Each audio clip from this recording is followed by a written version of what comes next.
Hello and welcome to another chat. This is quite topical. It's been news that Ukraine has landed or has occupied some of the gas platforms in the northwestern Black Sea. So really topical. Let's talk about why it matters, particularly from a naval perspective.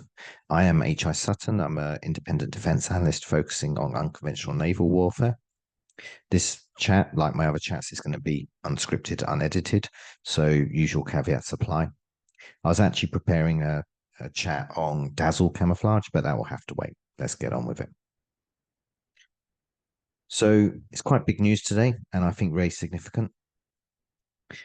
While it would have surprised a lot of people, no doubt, from a defense analysis perspective, this has been a topic for a little while, and actually been paying attention to these gas platforms and trying to understand how they're influencing the war since day one. So the situation before the invasion in February 2022, Russia had annexed Crimea in 2014 and had control of the major naval base at Sevastopol. It also controlled the gas platforms in the northwestern Black Sea.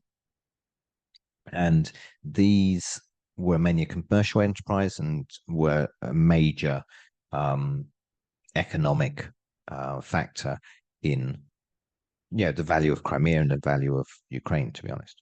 So very significant. Russia had de facto control.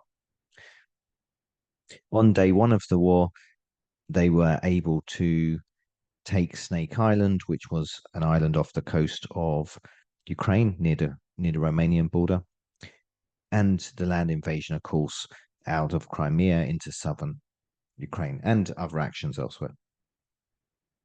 These gas platforms took on a military role. They also provided intelligence and possibly, helicopter staging and other sort of useful logistics purposes for the Russian forces.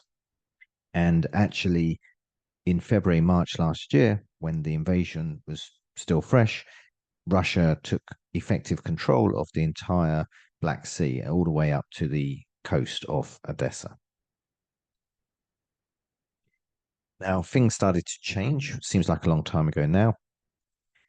Firstly, in April, the flagship of the Black Sea Fleet was sunk, coincidentally quite near to those gas platforms.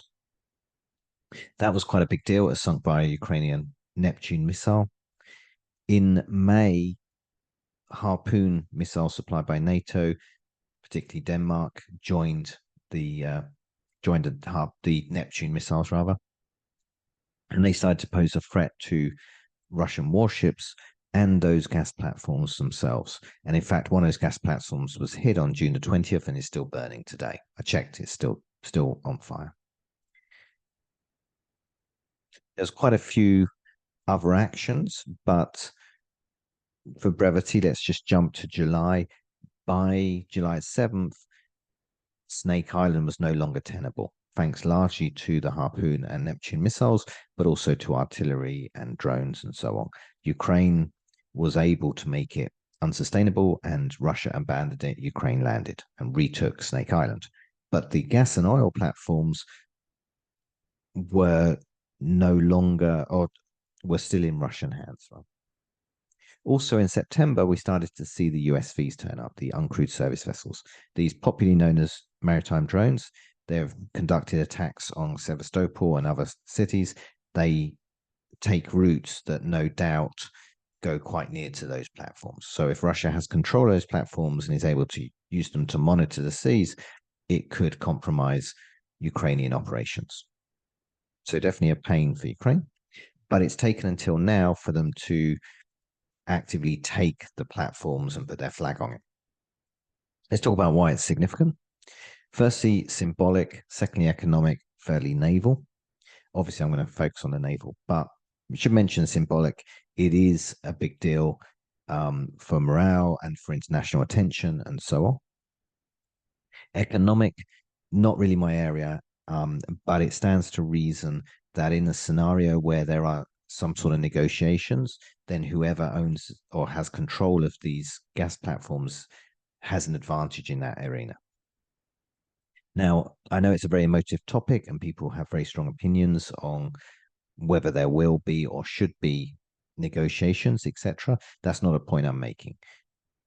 In the scenario where there are negotiations, obviously whoever has these platforms has an advantage in this space. And currently it's Ukraine. These are worth a lot in terms of their economic value. I would speculate that's also why Russia hasn't destroyed. However, let's talk about the naval aspect.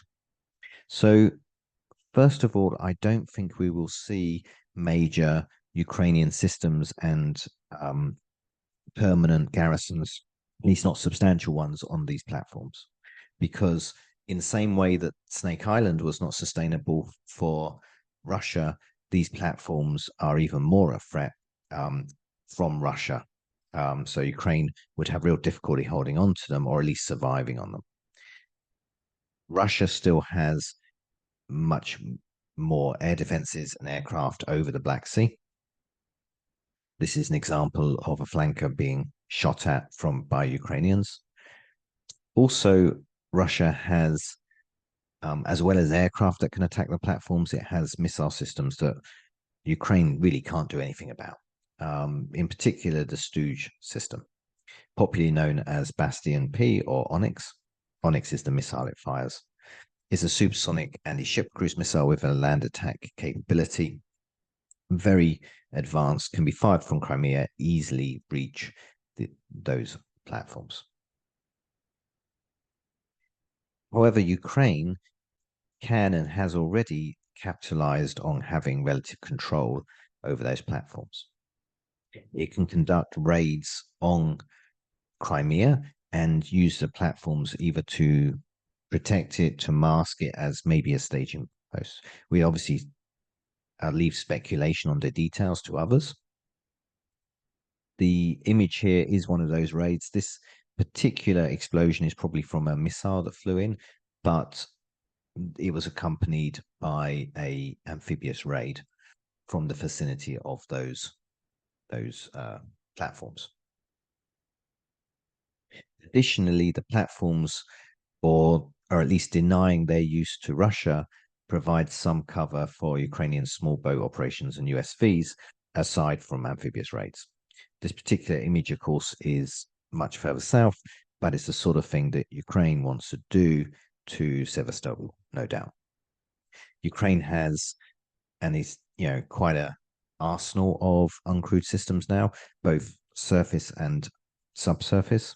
The service vessels in particular will benefit from Russia not being able to use those platforms as for surveillance purposes as early warning.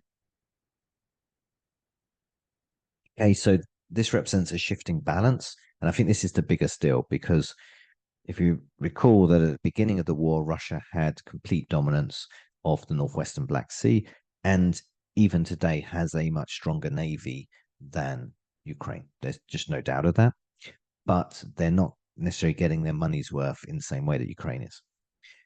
We don't know, at least in public sources, exactly which platforms are de facto under control of Ukraine and to which extent. The imagery we're seeing is from the Crimea 2 platform, which I've highlighted. It's just one of those platforms. However, in general, we can say that the front line on the Black Sea is shifting ever closer to Crimea. Now, at sea, these front lines, they're porous. I'm not suggesting it's a strong line of control. It's not a trench system or anything like that. But we can see that it's pushing ever closer to Sevastopol. It's becoming easier for Ukraine and safer for Ukraine to operate in the northwestern Black Sea. Doesn't mean that Russia can't fight back. Doesn't mean that Russia might not try its own efforts to retake the platforms, if only symbolically, or to hit them with missiles or rockets, so on. But things have really changed. This is a picture that a year ago was very hard to imagine. Okay, thank you very much. Hope you liked it. If you do, please like, subscribe, please share it with other people. Thank you very much.